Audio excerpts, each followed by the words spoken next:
Hello everyone, happy Thursday. Before we get started, I have an award to give out today. This award goes to Solar Plexus for being the thing that sounds most like a science fiction film, but isn't. You disappoint me every time, Solar Plexus. Now, today's video is a bit of a news update. This one goes out to all superhero fans everywhere. Turns out there is big stuff brewing in the DC Comics universe, as usual. Now, if you remember my video that I did 2 or 3 months ago about the problem with comics, link in the description for a refresher, you'll remember that one of the things I talked about that I really can't stand about the current state of comic books is that they just keep trying to do big events over and over again. DC Comics has been stuck in this infinite loop of event after event ever since its relaunch with the New 52. And I really just want them to just tell a story. For every month, for them to give us an issue of Justice League or Superman or whoever it is and just say, hey, here's a story for this month, enjoy. Instead of trying to make some big 3 or 7 or 10 month story arc that just goes on and tries to change everything. However, news has come out just this week that DC is brewing some big new event for 2015 that I'm actually legitimately interested in, because it involves the state and status of this corrupted New 52, which is something that I could certainly stand to see changed forever. It's being dubbed the DC Band-Aid, and allegedly it's supposed to fix everything that's gone wrong since the relaunch in 2011.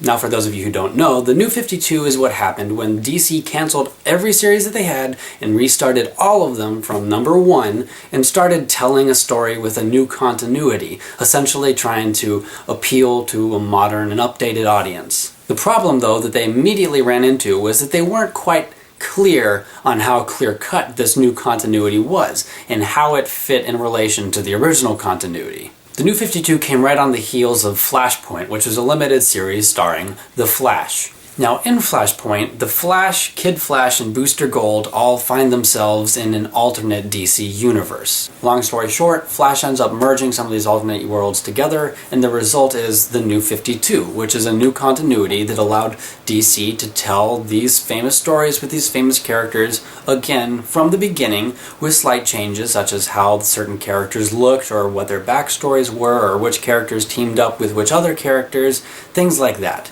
There are some problems, though. Apparently Flash was still sort of aware of the fact that there were 2 alternate continuities going on. In addition to that, they also didn't take care to rewrite everything. So some important stories like the War of the Green Lanterns or Batman's The Killing Joke and The Death in the Family still played a part and had an effect on this new continuity. So forever, everyone has been just driven crazy by trying to reconcile this new continuity with the things that they hadn't changed. It was very strange, and very much like in the comics, it seemed like there were 2 worlds that were existing simultaneously, yet sometimes overlapping, and it's just driven everybody up the walls. So now, allegedly, we have the DC Band-Aid event coming out, which some people are calling Crisis 2015, in reference to all the other crises that DC has spit out over the years, like Crisis on Infinite Earths and Infinite Crisis, which all sort of serve the same purpose of streamlining their continuity and merging all the disparate worlds that they had floating around out there. There aren't too many details out there right now, but what it looks like is that they're going to end up having pre-New 52 continuity characters coming face to face with modern continuity New 52 characters. The hope is that this event will put the DC Universe back on track and hopefully fix some of the problems and inconsistencies that have cropped up with this relaunch. Now, that's one reason why I personally am looking forward to seeing what they're going to do with this event.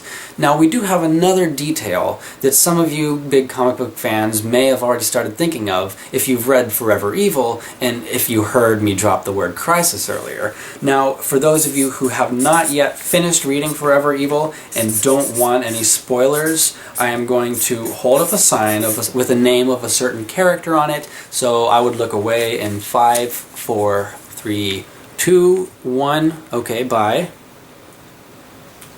Okay, so you see that, guys? That character made an appearance at the end of Forever Evil, and it came as sort of a surprise because it was a twist on what everyone was expecting at the end of Forever Evil.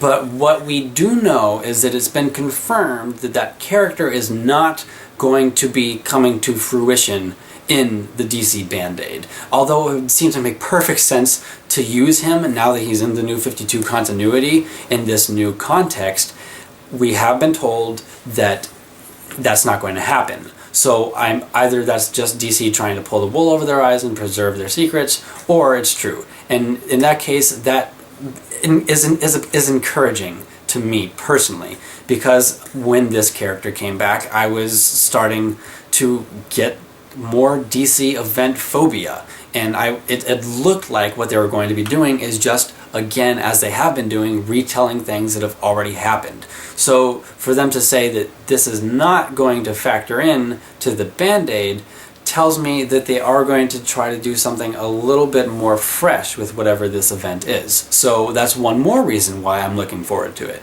One more good thing about this is that it's a little bit of an admission of a mistake on DC's part. I think that they know, especially since fans have been so vocal, that the New 52 has not quite been received as well as they hoped it would be. So while it seems a little bit silly for them to have rebooted everything just so that they could tell these stories over again for 3.5 years before fixing everything, it does seem like a bit of self-assessment is going on at DC, which of course makes me happy. That seems to be all the news that's out there right now, but 2015 is just next year, so I think we can expect to see more news rolling in relatively soon, and I'll try to remember to keep you guys updated with that as it comes in. Thanks for watching, and I'll see you next Thursday. Bye! Check it out. It's a new instrument I have to add to my collection next to Philip the Chancellor here. Say hi, Philip. This is a thumb piano, which is based off of the mbira, an African instrument, and it's in the key of D major. Hurrah! And I got it on my trip to Martha's Vineyard, so I wrote a little song for you guys. Like this video and subscribe. Like this video and subscribe. Social media links below. I'll see you next Thursday. Bye, guys.